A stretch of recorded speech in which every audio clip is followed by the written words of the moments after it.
Hey, welcome back everyone to the Other Side Chronicles. Got another great show planned for you today. Welcome to all my kinfolk and all my friends out there, wherever you may be, back in the Ozarks and southern Missouri and Arkansas, and all my friends here in the weird and wonderful little town of Burien and the outskirts. We welcome you back. So we have a great show today, and I have my friend Jennifer Sousa here with me today. So Jennifer, how I met Jennifer is she is a longtime volunteer at the Highline Heritage Museum, which, as you know, sponsors the show, and we're sitting in the museum here today recording. Um, so um, uh, and Jennifer is a native Hawaiian, born in Honolulu, and spent a lot of time in Hawaii. And today the main subject for today is and what I've found out through other people, and which was I didn't think about it, is there's a lot of supernatural stories that come from the islands, the Hawaiian Islands, that I've heard from other people too. So once I kind of heard about that and found out about Jennifer's ancestry, then we started talking about ghosts, and so here we are. So Hey, hey, and good morning. good morning. First of all, Jennifer, tell me a little bit about your background, uh, and like what it means to be a native Hawaiian, and the difference between that and someone that may call themselves indigenous, and I know the Polynesian roots and all that. So explain to me a little bit about where you're from, uh, and maybe a little bit about that and how you ended up here in good old Burien. Okay, well, I was born and raised in Honolulu. I'm fourth generation. My ancestry is Chinese. Uh, but recently, through an ancestry test, I've learned that I'm 10% Polynesian. So, in terms of being native, I believe that the term native refers to if you were born in a particular place. I was born fourth generation, so I consider myself of Hawaiian, a native Hawaiian. However, there are people of more pure Hawaiian blood, and they might consider themselves, I guess, more indigenous. But it's, in Hawaii, everything's kind of loose. And, I think when people ask you what your background is, they're more just interested in where you're from. Mhm. And so, anyway, so I went to public schools there.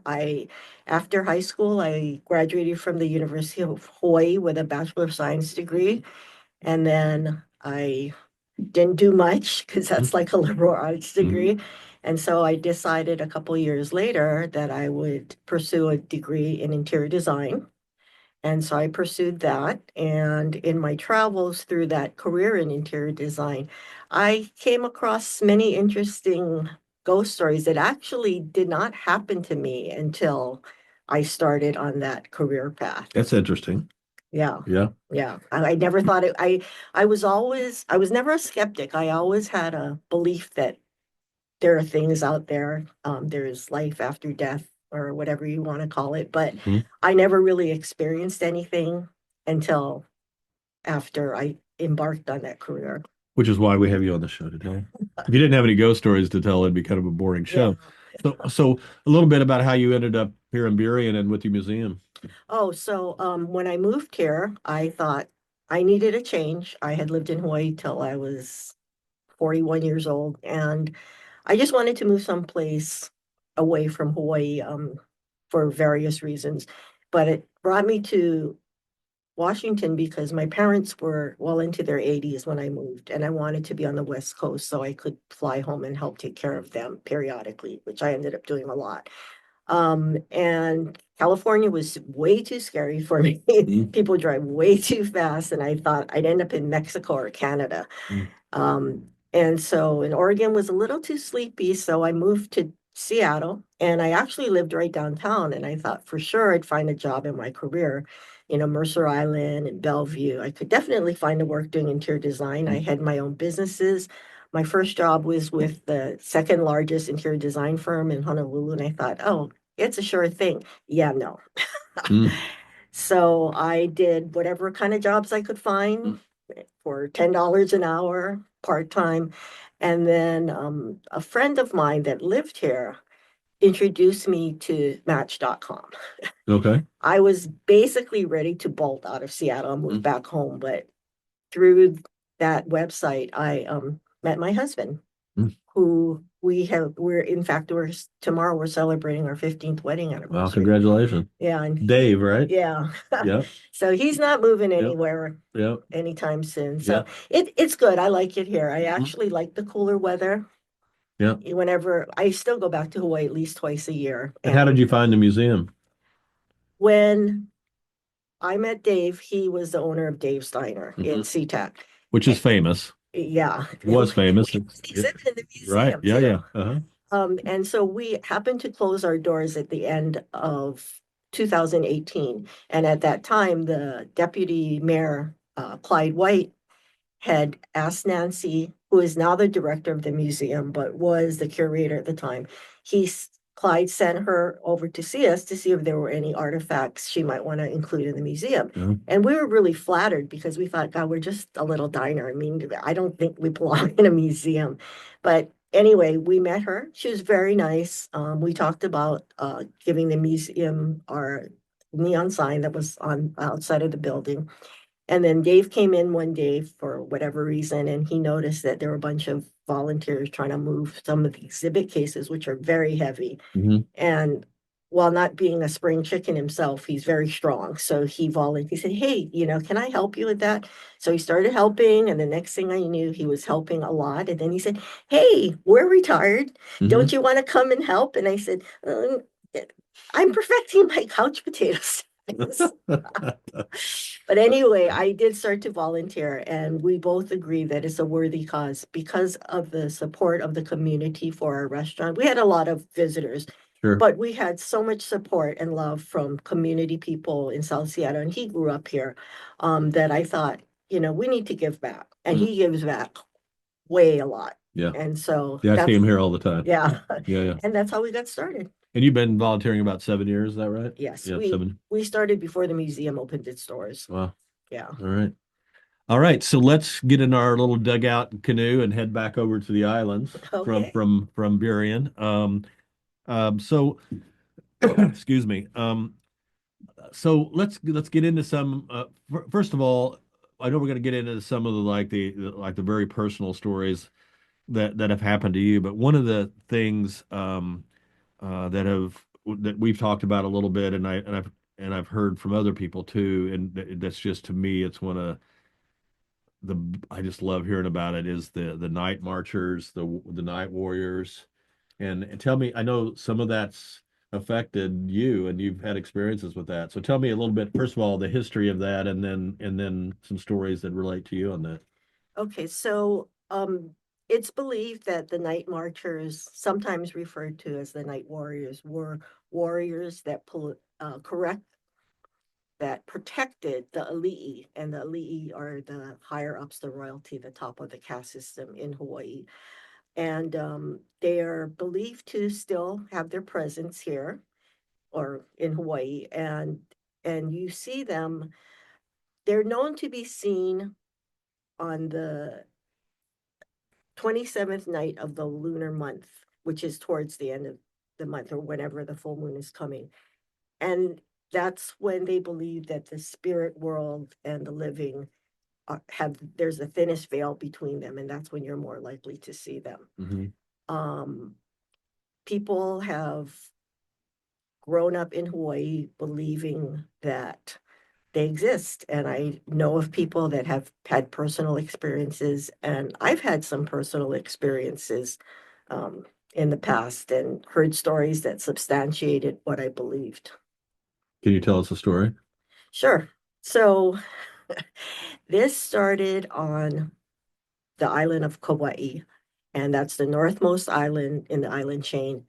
And back to what I said about it started with my interior design career. My company was doing a project with this resort in Hanalei, which is the northernmost part of Kauai. And by the way, it gets more rainfall annually than Seattle does. Mm. So we're staying at this resort, and one night when we were there, we were having such a nice time, and I think Jennifer had a little bit too much to drink, and so she got up and was in search of some water and aspirin, and then there wasn't any aspirin, so I lay back down and I was just about to fall asleep, and then I felt like somebody was watching me, like there was a presence. Mm. And if any of you are familiar with sleep paralysis, that's what happened. Like you're lying there and you can move your eyeballs, but that's about it. You can't move your body. And that ominous feeling of a presence standing next to my bed was just overwhelming. So I averted my eyes, and lo and behold, there was like a native warrior in full garb standing like this, just staring at me. And I was like, oh my God, what am I supposed to do? And you can't talk. I mean, I couldn't say anything. Hmm. And I'm just like thinking, okay, I didn't do anything bad. Please go away. Please go away. Please go away. When you And say native garb, kind of describe that. Like what? well, when I researched further, I realized that what I saw was not typically what they imagine the warriors to look like, but I saw like a full headgear. Like if you see a statue of King Kamehameha, Mm. and he has his headgear Hmm. and kind of a cape and, a loincloth. Hmm. Yeah, that's what I saw. Okay. Okay. Um, and so, then all of a sudden he just dissipated and he was gone. And I thought, thank goodness. Hmm. Please don't come back. And I have the utmost respect, but it's very frightening, when it happens for the first time. So I told my husband at the time about it, and he is total skeptic. And he's like, oh, you were just dreaming, it wasn't for real. So the following night, we were sitting down playing cards, and this is Kauai, and this is in the 80s. So it's very safe there. I mean, Hmm. nobody bothers you. And we're in a place that was so isolated. There was no telephone. This is way before cell phones. No telephone, no television, no radio even.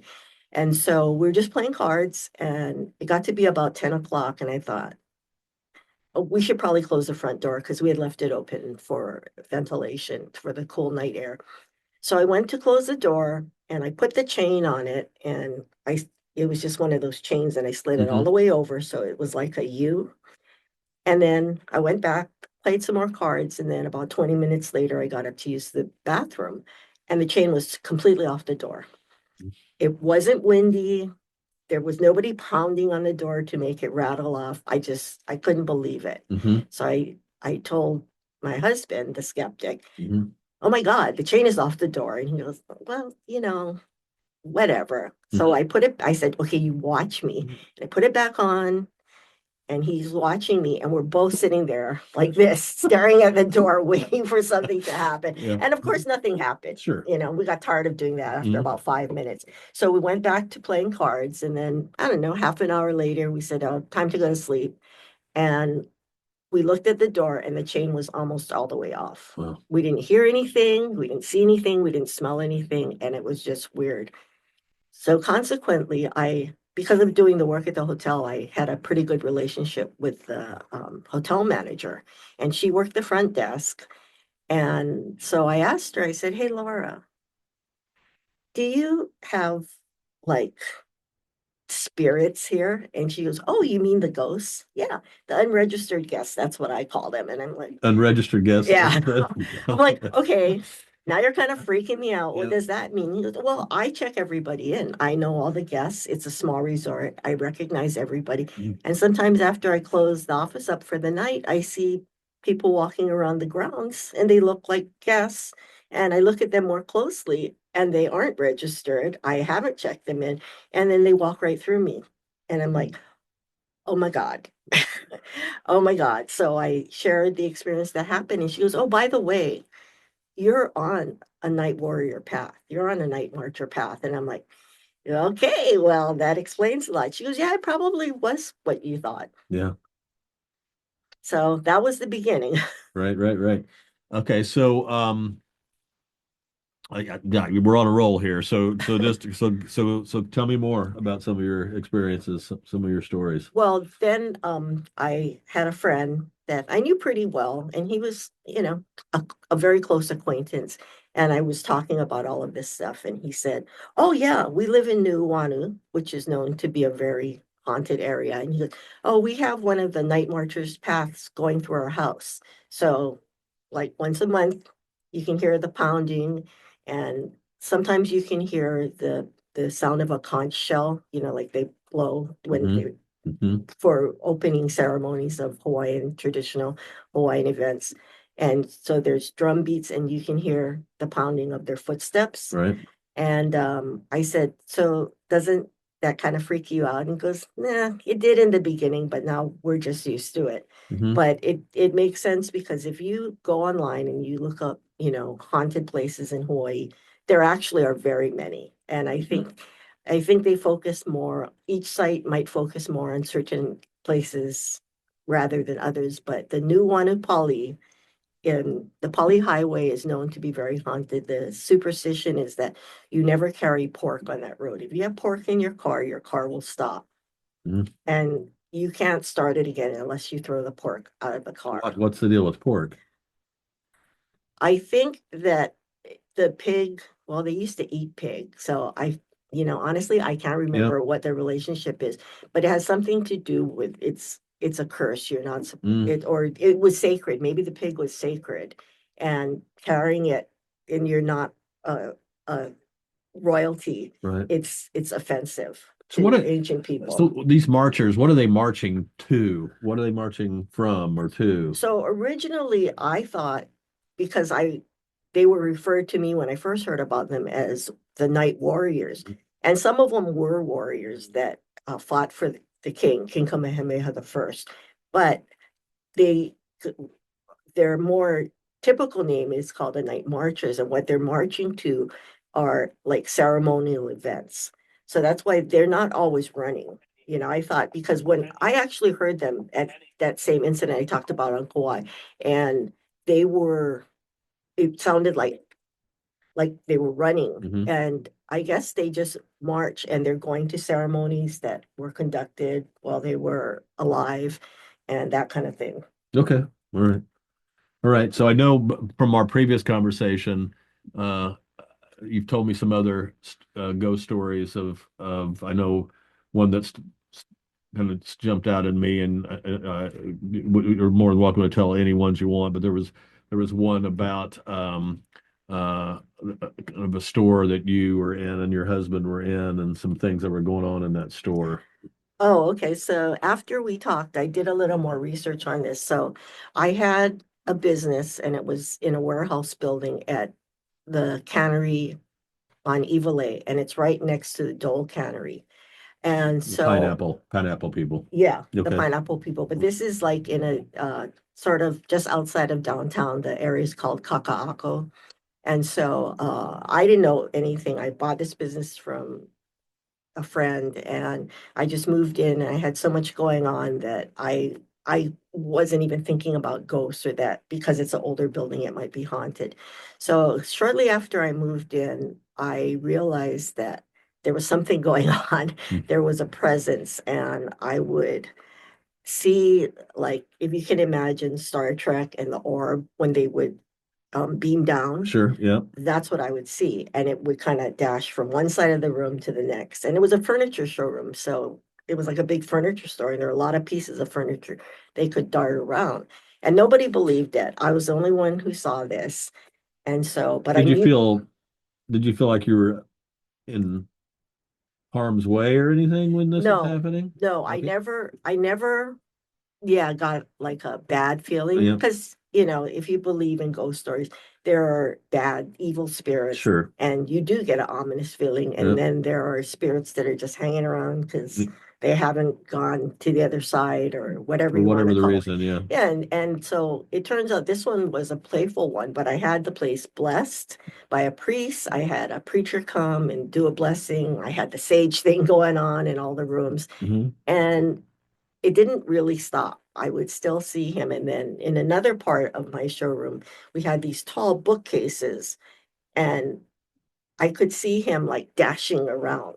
He turned the corner. So, And because you I, definitely felt like it was a he. yeah, Yeah, okay. I don't know how I got that feeling. And after a Yeah, while, I got the feeling that I never saw an image like you see on Ghost Hunters and they take pictures and there's like floaty images. sure. It Yeah, was never that. But yeah. somehow I could, I recognized that it was like a short Asian man that Mm, was kind of chubby, or maybe it was a kid, but it was a mm, shorter, mm, chubby Asian guy. yeah. And he, so I started talking to him because I didn't feel afraid. I mean, we did all the Mm, blessings, and mm, I thought that's to clear out bad spirits. I guess mm, that's what I believed at the time. mm. And so I would see him and I just start talking to him. It's like, hey, Did you are you name? having fun? Did you have a name? No.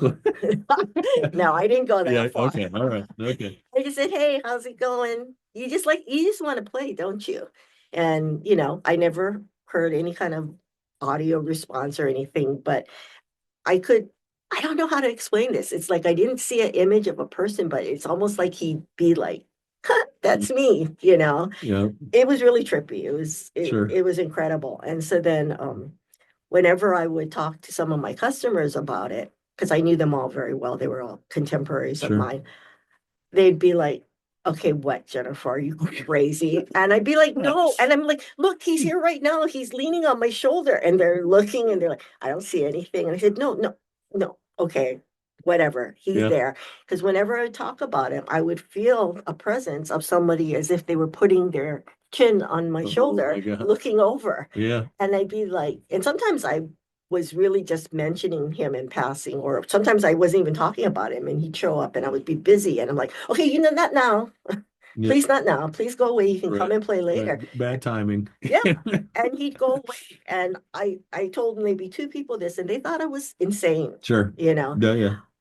And so then, okay, so that was that guy. And then one day I had my two employees and my ex-husband, and the showroom was kind of big. And so my office and my ex-husband's business was on one side, and the employees' stations were on the other side. And I walked through this like kind of corridor, and all of a sudden I smelled a really bad smell. Like, pardon my language, but like somebody cracked one. Okay. And we're all looking like, okay, who did that? And of course, everybody always says, not me, not me, not Yeah. me. Right. Right. And Right. but it was really foul, but it was a very, very old building. So I thought, maybe a rat was in between the concrete. I don't know, whatever. And then the smell just kind of went away. It didn't really dissipate. It just, boom, went away. And so my husband, I brought him out too, and he also smelled it. So we just thought, well, I don't know. This, Right. I hope it's not my guy because he seems nice. He shouldn't be cracking them when we're here. And so Mhm. I just started making light of it because I wasn't worried about it, but that was really odd. Yeah. And so then another night, and my ex-husband was there late doing work. It was like 10 o'clock at night. And he said all of a sudden he smelled that same smell Mm, and he was totally by himself. So, yeah. oh, what could that be? Sure. And I don't think that happened again. But eventually after about 2 years, I moved and he didn't follow me. Okay. I moved into a newer constructed building. But the interesting I found out since we talked the other day, Stephen, is that there was a bus, a school bus that crashed on that road. Oh, And I tried to research it. I can't find any documentation of that actual crash, but allegedly the school bus driver perished, and I it sounded like it was fatal for many of the passengers. And then additionally, next to the building I was in, they renovated the Dole Cannery building. It's still there. It's like a shopping center. And um, that that shopping structure, which is right next door to where I worked, um, was built on top of a heiau, which is an ancient temple where Mm. they did human sacrifices Yeah, well, and the like. So there's a lot of stuff going on maybe yeah, around there. yeah, and there's notes about people having sightings at the Dole Cannery and Hmm. in the commercial building where they have shopping now. Because that the the description that you gave of that seems like almost like children Yeah, playing, yeah, that's what I was thinking, yeah, right, right. playing, huh, I'm here, peekaboo. I don't think I've ever heard the term cracked one, but I'm going to start using that now when my 17-year-old son's around. Like, was that you that just cracked one, or was that an evil spirit? I think it's a Hawaiian thing. Oh, that's hilarious.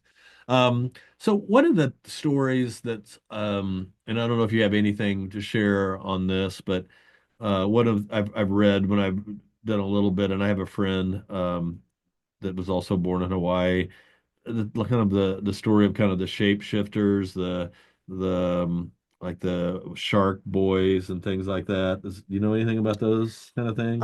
Not too much, but I was very fascinated by Hawaiian stories when I was young, and this is when kids went to the library and had to borrow a new book every week. And so a lot of the books that I borrowed were about ancient Hawaiian stories.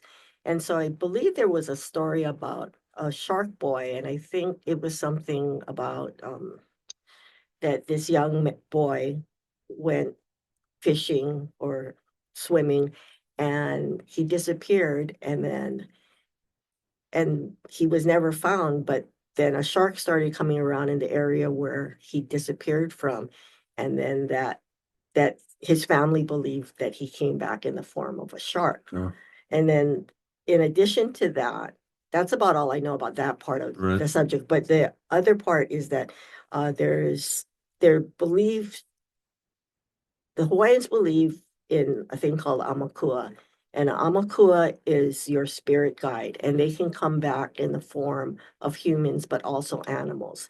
So for me, I've always loved turtles, and in Hawaiian, turtle is called honu. And when I was growing up, I didn't have a teddy bear. I had a honu. I had a turtle. Mhm.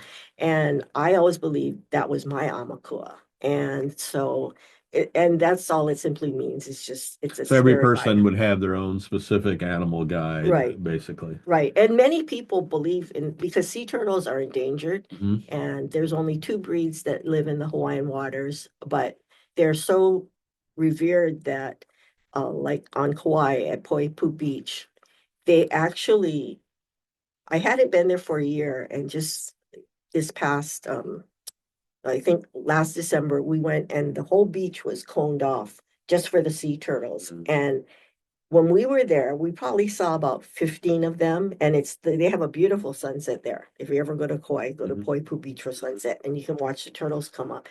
But then I was talking to one of the waiters that was from Kauai, and he said if you go later at night when the tourists aren't there, he's counted up to over 30. Mm. And they're just magnificent creatures. Talk about adult ones, that Yeah, big ones. yeah, Okay, yeah. like really big. Wow. And I think that just because of that, the beauty of them, the essence of them, that I think a lot of people relate to turtles as being their Sure. amakua. Makes sense. Is that where Yeah. the hurricane was? Yes, That's where the hurricane two was. hurricanes. Yeah, hit there. Yeah, it hit there really bad. Yeah, yeah, yeah. Right, I know. So I'm just going to let you like I've thrown some few things out there. Do you have another favorite story you'd like to tell? Oh yeah, there's two. Okay, cool. All right, you got the floor. So the first one is kind of mild, Hmm. but there are a lot of hotels in Hawaii that are supposed to be haunted, and I I wasn't that into it because I was too busy trying to run three businesses at the same time. But when I got married the first time, my future in-laws checked into the Moana Surf Rider, and I think that was like second hotel built in Waikiki. And it's a beautiful hotel. They have the Hmm. old style rocking chairs in the front, and it was, a porch all the way around the building. And so they said, "Oh, come up and see our room, check it out." So as soon as I got in the room, I was like, "Whoa, okay, this room is totally haunted." Hmm. And they weren't totally skeptics, but they're like, what are you talking about? And I said, okay, I don't know, but I need to leave this room. And Sounds like the Overlook Hotel at The Shining or something, right? yeah, yeah, That kind of feel. yeah, no, it Right? really was. Yeah. It really was. And it's beautiful. It's a beautiful hotel. And so I said, let me know later Hmm. after you leave if anything happens. But yeah, apparently nothing happened. I think some people are more sensitive to spirits, or maybe the spirits, they're not going to see us so or feel us, so we're not going to bother them. Right. But later in research, I found that it is supposed to be very haunted. Mm. The employees report hauntings all the time, seeing apparitions or doors slamming and that Mm. kind of thing. So then move fast forward a couple years, and we're staying at the Ritz-Carlton in Kapalua, which is on Maui. And that there's actually stories, if you want to Google it, about the Ritz-Carlton Mm. being haunted. So the story with that is that they bought a piece of property, the Ritz-Carlton bought a piece of property that was right on the ocean, and they wanted to build over that land so they would have like total ocean front. Mm. And as I have they, a feeling I know where this is going. yeah, you can only guess. Yeah. Hmm. And so they started construction, and lo and behold, they they the construction people came across buried bones. And so everything had to halt. And unfortunately, they had already unearthed some of the bones. So I thought originally that they had moved all the bodies, but uh, they had a court case, and they said that the Native Hawaiians said, you have to leave it. You have to leave the bodies where they are. But apparently, what they did was the bones that they did unearth, they reinterred and moved it to another site. And in fact, further on, one of my employees who smelled that smell Hmm. in our office, um, she said that her boyfriend's aunt built, I mean, sewed Hawaiian quilts to go over the few of the bodies that they recovered and had moved to a different location. So then she kind of believed that was going on. Okay, so before I learned all of that, all I know is that this hotel had like several buildings, and they kind of zigzagged. So when you came to the end of one hallway, it zagged, and then you went down the next hallway, and ours was probably three or four zags down. And whenever I'd come to the end of the hallway, there was a settee there. And I just got images in my head, not for real, but in my head. Mm. If you remember The Shining and the two little twin girls Oh, absolutely. sitting at Yeah. the end of the hallway, and I would just be like, oh my God, Mm. oh my God. But of course, my husband didn't say anything, but so after, and every time I went down and there was another settee, I just got that feeling that Hmm. somebody was watching us. The feeling just emanating from the walls, the whole thing. I just felt totally creeped out. I'm like, Hmm. oh my God, this building is so haunted. And I knew nothing. Of course, my ex is still like, I don't know. I think you just, did you Sure. start drinking before me or something, kind of thing. And I'm like, no, no, it's not that. And so, anyway, so on one of our final days, we were having breakfast at the hotel, and I asked one of the waitresses, I said, have you worked here for a long time? She goes, oh, yes, from day one. And I said, is this place haunted? And she said, oh, yes. Didn't you know? I mean, it was built on a heiau. And I'm like, huh? And anyone, who knows about this stuff, heiau, and I used to think it was the burial ground, but it's actually a temple Hmm. where they worshipped and also sacrificed Hmm. people. Hmm. So sacrificing actually makes it creepier. Hmm. Um, and so she said, oh yeah, many of the staff have seen, they close the door and then it opens and slams shut, or they see somebody, like just dressed in casual clothes from a earlier time period, and they're just wandering about the halls, and they're like, hello, can I help you? And nothing. It's just an apparition. So that was fun. Yeah, I mean, and I always think about this, but the Shining definitely was one of my favorite movies, and that came up. But I was also thinking about like, and I love the movie Poltergeist, and remember when know if you've seen that movie Oh before, yeah. where the bodies start coming up out of the ground because they had built the whole place over Hmm. Yeah. a Yeah. graveyard. I was just Yeah, you're picturing giving it. me goosebumps. Oh my You God. you already gave me goosebumps, so I'm ahead of you on the goosebump scale. Um, but oh my God, those kind of because so it was like kind of the worst of it because you not only had bodies part of it being moved, part of it not being moved, and just the unsettling of all Yes. that seems Yes. like was so powerful. Yes. Like just really shook things up. Yeah, literally. Yeah. And there's so many reports of it. And by the way, in Hawaii, we call goosebumps chicken skin. Oh yeah, makes sense. Yeah. Yeah, Ooh, no, I got chicken skin. no, no. Yeah. I know those little bumps on chicken skin. Yeah. Wow. Okay. Um, so I guess one of the things I always, when I'm one of these people, it's partly why I do this show, that is always sensing things where other people are like looking at me like I'm a little cuckoo for Cocoa Puffs because I'm like, this happened to me and this thing moved around and I'm not sure why it's happening to me.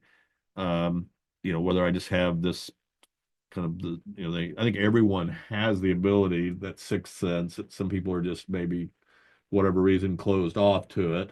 Um, and so so why do you think, number one, why do you have a thought about why you think that you see these things? And do you feel like and also maybe the second part of that question is do you think these are actual spirits, or like a lot of people talk about like echoes, like in the museum, for instance, which you're very familiar with. You've been here for a long time. This is not a new building.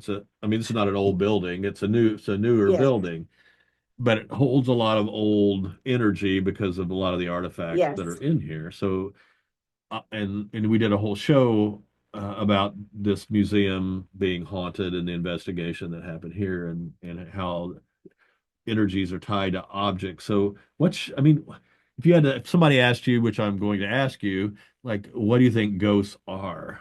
I know it's a very general question. No, I think it's basically twofold in my mind. And do I have time to share one more story? Yeah.